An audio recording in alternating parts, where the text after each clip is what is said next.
Hi viewers, welcome to my channel Sathya creations. So இன்றைக்கி வீடியோவில் நம்ம என்ன பார்க்க போகிறோம் அப்படின்னா, மக்கள் தலைவர் எம்ஜிஆர் அவர்கள் நடிப்பில் வெளிவந்த குமாரி திரைப்படத்தினுடைய டைட்டில் கார்டு, இதுவரை நீங்கள் பார்த்திராத புகைப்படங்கள் மற்றும் இதோட திரைக்கதை என்னன்றதை நம்ம பார்க்க போகிறோம். வாங்க வீடியோக்குள்ளே போகலாம்.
ஆர் பத்மநாபன் இயக்கி தயாரித்த திரைப்படம் குமாரி 1952 ஏப்ரல் 11 வெளியானது. இதில் முக்கியமான கதாபாத்திரங்களாக மக்கள் தலைவர் எம்ஜிஆர் அவர்கள், மாதுரி தேவி, Sriranjani, Serkalathur Sama, Vijayakumar, stunt Somu, T S. Durairaj, K S. Angamuthu, C T. Rajakantham மற்றும் நூற்றுக்கணக்கான சர்க்கஸ் கலைஞர்கள் இந்த திரைப்படத்தில் நடித்துள்ளனர். கோசல அரசனின் ஒரே மகள் குமாரி, கோசல மன்னன் மந்த்ராவின் இரண்டாவது மனைவி சந்திராவளி. குமாரியை தன் சகோதரனுக்கு மனம் முடித்து ராஜ்யத்தின் அதிகாரத்தை தன்னிடமே வைத்துக் கொள்ள திட்டமிடுகிறாள் சந்திராவளி. ஒரு நாள் குமாரி வண்டியில் சென்று கொண்டிருந்த போது விபத்து ஒன்று நேரிடுகிறது. முரட்டுத்தனமான குதிரைகள் கட்டுக்கடங்காமல் ஓடுகின்றன. விஜயன் என்ற வாலிபன் குமாரியை விபத்திலிருந்து காப்பாற்றுகிறான். குமாரியும் விஜயனும் காதல் வயப்படுகின்றனர். குமாரி தன் மோதிரத்தை விஜயனிடம் கொடுத்து கோசலைக்கு வருமாறு கேட்கிறார். காதல் கொண்ட விஜயன் கோசலத்துக்கு சென்று பணிபுரிய விரும்புகிறான். வல்லபன் விஜயனின் வளர்ப்பு தந்தை. விஜயனின் காதலுக்கு சம்மதம் தெரிவிக்கின்றான் மற்றும் கோசலைக்கு செல்லவும் அனுமதிக்கிறான். ஆனால் விஜயனிடம் வல்லபன் தன் பெயரை வெளியிடக்கூடாது எனவும் தன் மந்த்ராவின் உறவினான ஜெயச்சந்திர மன்னனிடம் பணிபுரிந்ததையும் வெளியில் யாருக்கும் சொல்லக்கூடாது என்று சொல்கிறான். இதற்கு காரணம் மந்த்ராவின் மைத்துனனான ஜெயச்சந்திரனை பிரதாபன் அநியாயமாக கொண்டு விடுகிறான். ஆனால் அந்த பழியை வல்லபன் மீது சுமத்தி விடுகிறான்.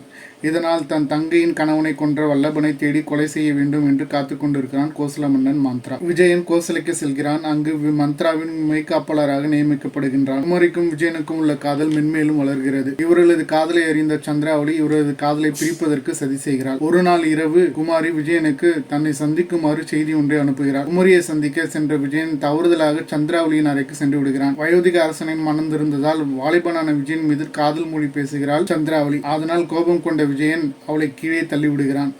ஆத்திரம் அடைந்த சந்திராவளி அபயக்குரல் எழுப்புகிறாள். அரசரும் வீரர்களும் அங்கு விரைந்து வருகின்றனர். விசாரணை மண்டபத்தில் விஜயன் குற்றவாளி என கருதி சாட்டையடி அடித்து குதிரையின் மீது கட்டி நாட்டை விட்டு வெளியேற்றுகின்றனர். சந்திராவளி குமாரியை கடத்தி அவளை தன் சகோதரனுக்கு திருமணம் செய்து கொள்ளுமாறு வற்புறுத்தி துன்புறுத்துகிறாள். அவர்கள் பிடியிலிருந்து தப்பித்து குமாரி ஆற்றிலே குதித்து விடுகிறாள். சந்திராவளி விஜயனை தேடி குமாரி ஓடிவிட்டாள் எனவும் அவளை கண்டுபிடித்து வந்தால் தன் சகோதரனுக்கு மனம் முடித்து தருமாறு கோசலை மன்னனை கேட்கிறார். மன்னனும் இதற்கு சம்மதிக்கின்றான். ஆற்றிலே குதித்த குமாரியை ஒருவன் காப்பாற்றுகிறான். அவள் திருமணம் ஆகாதவள் என தெரிந்து அவளை வலுக்கட்டாயமாக மணக்க நினைக்கிறான். அவர்களிடமிருந்து தப்பித்து குமாரி ஓடிவிடுகிறாள். குமாரியை பின்தொடர்ந்து சந்திராவளியின் சகோதரனும் பணியாட்களும் அவளை பின்தொடர்ந்து செல்கின்றனர். அவர்கள் அனைவரும் அவந்திக்கு அழைத்து செல்கிறார்கள். அங்கு பிரதாபன் ஆட்சி புரிகிறான். அண்ணனை கொன்ற அந்த அக்கிரமக்காரன். குதிரை மீது கட்டப்பட்ட விஜயன் காடுகளில் அலைகிறான். குடிக்க தண்ணீர் இல்லாமல் அவதிப்படுகிறான். அந்த வழியே வந்த நாடோடி பெண்கள் விஜயனை காப்பாற்றி தங்கள் இருப்பிடத்திற்கு அழைத்து சென்று வைத்தியம் செய்கின்றனர்.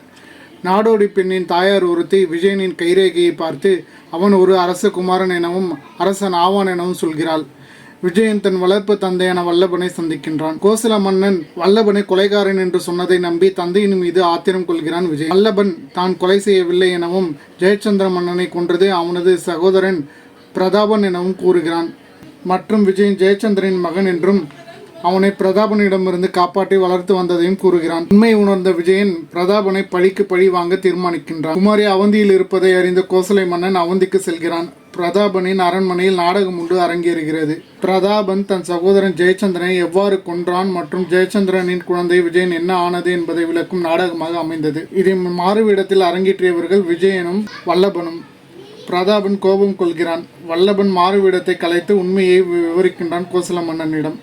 ஆத்திரமடைந்த பிரதாபன் வல்லபனை கொண்டு விடுகிறான். விஜயன் பிரதாபனிடம் சண்டையிட்டு ராஜ்யத்தை கைப்பற்றுகிறான்.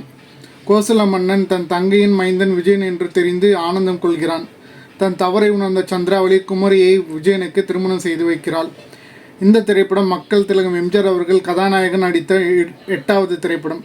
குமாரி, நாம், பணக்காரி போன்ற திரைப்படங்கள் எம்ஜிஆர் அவர்கள் கதாநாயகன் ஆன பின் வெளிவந்த திரைப்படங்கள்.